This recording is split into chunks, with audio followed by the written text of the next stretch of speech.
Assalomu alaykum qadrli yurtdoshlar, obunachilar. Mana bugun g'ishtlarimiz 2026-yil 11-yanvar holatidagi g'ishtlarimiz yuklanib, xudo xolasa mana shu 5000 talik mashina Shahrixon tumaniga dastlabki qilib yetkazib beramiz.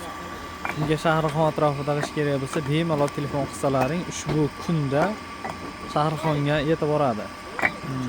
Bemalol borib ko'rishlaring ham mumkin. Mana holatlarini 11-yanvar kecha ham tumanida, xudo xolasa bugun ob-havolarimiz yaxshi.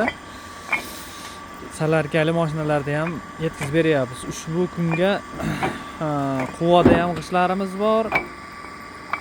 Keyin Asaka Qoratepada ham boryapti. Mana bu mashinamiz Shahrixonga Oltinko'lga ham dastlabki qilib beryapmiz bugungi kunda. Kimga shu atroflardan g'isht kerak bo'lsa, bemalol borib ko'rishlari mumkin. Mana holat xudo xolasa umuman o'zgargani yo'q. Mana shu holatga chiqyapti. Bemalol aloqaga chiqishlari mumkin. Ichkaridagi holatlarni bemalol ko'rsatib beramiz. Vodiy bo'ylab yetkazib beramiz. Narxlarimiz zavod o'zida 750 so'm bo'lyapti. Bu narxga 10 kundan keyin boshqa narx bo'lib qolishi mumkin yoki 5 kundan keyin boshqa narx bo'lib qolishi mumkin.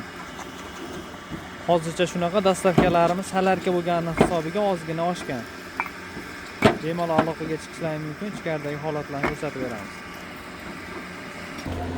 Ichkari ozgina qorong'uligini hisobiga tashqaridan lentadan chiqib turgan jarayonni ko'rsataman. Ichkaridan chiqib turgan holati mana yuklanib turgan holati. Unga kerak bo'lsa bemalol aloqaga chiqishlari mumkin. Vodiy bo'ylab yetkazib beramiz.